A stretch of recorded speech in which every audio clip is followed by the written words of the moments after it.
साथियों नमस्कार। जैसा आप जानते हैं कि आज पूरे देश में 1975 में आज के दिन 25 जून को जो आपातकाल लगा था, जो इमरजेंसी लगी थी, जो काले अध्याय के रूप में यह दिन इतिहास के भारत के राजनीतिक इतिहास में अंकित है, उसको आज 50वीं बरसी के रूप में पूरा देश मना रहा है।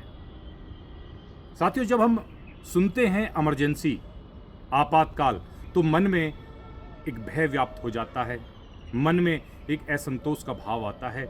जिस प्रकार से यदि हम अस्पताल में जाकर देखें, आपातकाल इमरजेंसी गेट पर यदि कोई एम्बुलेंस के जरिए मरीज पहुंचता है तो उसके परिवारजनों को और वहां के डॉक्टर को भी लगता है कि कुछ गंभीर हालत है, कुछ ऐसी स्थिति में मरीज पहुंचा है कि उसका बच पाना या ना बच पाना वो तो इलाज के ऊपर देखा जाएगा, लेकिन माहौल ऐसा क्रिएट हो जाता है कि हम यह सोचने पर मजबूर हो जाते हैं कि इस मरीज को क्या हुआ है।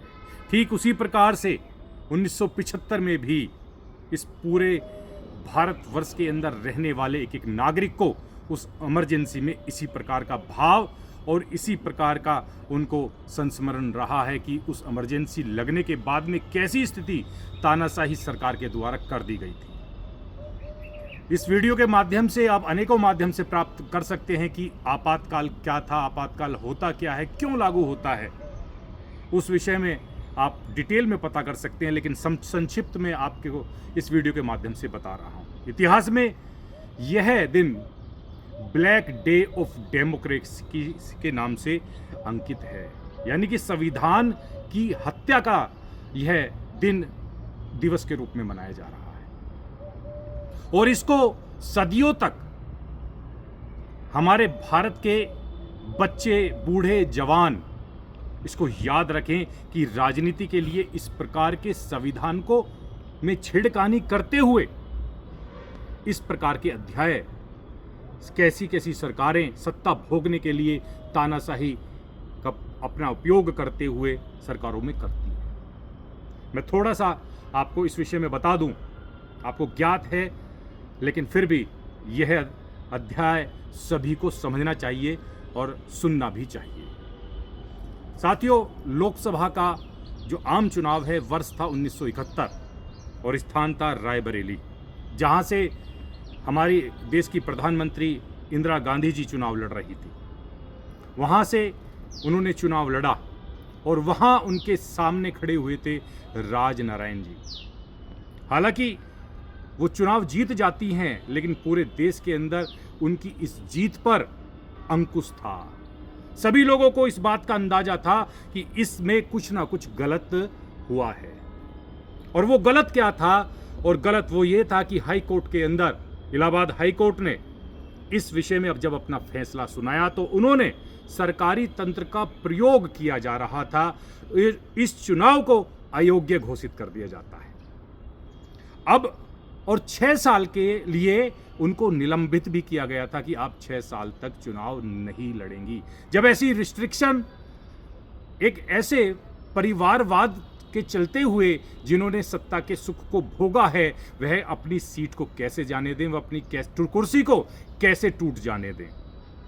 कुर्सी को संभालना जरूरी था, सत्ता का नशा उनके सर पर चढ़कर बोल रहा था। ठीक चलते हुए ऐसी सिचुएशन, ऐसी परिस्थितियां जब पूरे लोकतंत्र के द्वारा और न्यायपालिका के द्वारा सामने स्पष्ट कर दी जाती हैं, तो आज के दिन 1975 25 जून का दिन, 25 जून की जो तारीख थी 1975 में इमरजेंसी लगा दी जाती है। और यह इमरजेंसी साथियों लोकतंत्र का सीधा सीधा गला घोटने जैसी है। उसके बाद देश के अंदर कोई आवाज नहीं उठा सकता था। जिसको इसने भी आवाज उठाई, विरोध प्रदर्शन किया, सीधा जेल का रुख उसको देखना पड़ा। ये इमरजेंसी काफी लंबी चली और उस इमरजेंसी के दौरान जो लोकतंत्र की आवाज को बुलंद करने वाले साथीगण थे, वो जेल के अंदर भी उनका देहांत हो जाता है। तो यह काला अध्याय आप हमेशा याद रखें, क्योंकि भारत तानाशाही से चलने वाला देश नहीं है, भारत लोकतंत्र से चलने वाला देश है। और आज इस लोकतंत्र की सेवा किस प्रकार की जा रही है वो सभी के सामने स्पष्ट है। लोकतंत्र मजबूत है, लोग किसके पक्ष में हैं? लोग उस ना परिवार के पक्ष में हैं, लोग आज उसके पक्ष में हैं जो राष्ट्र हितैषी है। इस वीडियो के माध्यम से मैंने आपको थोड़ा सा इमरजेंसी के विषय में बताया और इस इमरजेंसी को आप हमेशा अपने दिल और दिमाग में रखेंगे कि कोई भी सत्ता भोगने के लिए जब भी इस प्रकार के षड्यंत्रों का उपयोग करेगा, अपने सरकारी तंत्रों को अपने हित के लिए उपयोग में लाएगा, तो देश उसको किस प्रकार से नकार देता है वो आप सभी के सामने है। साथियों, अभी हाल ही में मैं एक डिबेट में देख रहा था कि चुनाव आपको पता ही है, अब बिहार राज्य का चुनाव नजदीक है। अब जब इन लोगों के पास में मतदाता नहीं है, देश की आवाम इनके पक्ष में नहीं है, तो इनको किस प्रकार से शासन प्रणाली का हिस्सा ये कैसे बन सकते हैं? सिरे से एक एक करके राज्य इनको नकार रहे हैं, तो किस प्रकार से ये सत्ता का सुख उसी प्रकार से भोगना चाहते हैं जैसे इनके पूर्वजों ने भोगा था। कभी ईवीएम पर सवाल उठाते हैं कि ईवीएम खराब है। आजकल इलेक्ट्रॉनिक मीडिया का जमाना है, बैलेट पेपर का जमाना खत्म हो चुका है।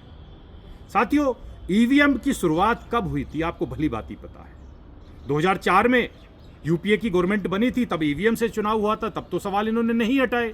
लेकिन लगता है जैसे ही हम इलेक्शन का दौर आता है तो ईवीएम पर सवाल उठा दो, इलेक्शन कमीशन पर सवाल उठा दो, न्यायपालिका पर सवाल उठा दो। तो जब संविधान की इकाइयों पर ही यह क्वेश्चन मार्क करने लग जाते हैं, अपना अंकुश लगाने लग जाते हैं, तो ये क्या चाहते हैं? ये केवल इनकी तिलमिलाहट है, क्योंकि ये किसी प्रकार से देश की जनता को गुमराह करके अपना मत का उपयोग अपने पक्ष में करवाना चाहते हैं। लेकिन देश की जनता इस समय सजग है और इनका कार्यकाल है, जो काले पृष्ठ हैं, वे श्वेत पृष्ठों में कैसे बदले हैं आज की जनता बखूबी जानती है। और इन श्वेत पृष्ठों की गिनती अवश्य ही बहुत बहुसंख्यक होने वाली है। तो काले पृष्ठ किस प्रकार से फाड़े गए और श्वेत पृष्ठ किस प्रकार से विकास के रास्ते पर चलते हुए आगे पग पग बढ़ रहे हैं, यह किसी से छुपे नहीं है। आज मैं उत्तर प्रदेश में योगी जी की सरकार में की मैं बात कर रहा हूँ, 2.0 चल रही है, यानी कि 2 दशक योगी जी की सरकार को हो रहे हैं। उसके बाद वो निरंतर आगे बढ़ रही है। मोदी जी की केंद्र में सरकार है 3.0, वो आगे बढ़ रही है। तो देश की आवाम बार बार इनको क्यों लाना चाहती है? क्योंकि उन्होंने देख लिया है कि देश के प्रति काम करने वाले कौन हैं, नकारा कौन थे, परिवार को पोषित करने वाले कौन थे, यह सब सामने स्पष्ट है। अपने तरीके से, अपने माध्यम से जागरूक होकर देश से संबंधित जो भी आप कहना चाहते हो इस आपातकाल के विषय में या अन्य विषयों पर जब भी आएँ, लेकिन ध्यान जरूर इतना रहे, हम मर्यादा ना हम उल्लंघे, लेकिन सत्य कहने से परहेज न रखें। नमस्कार, धन्यवाद, जय हिंद।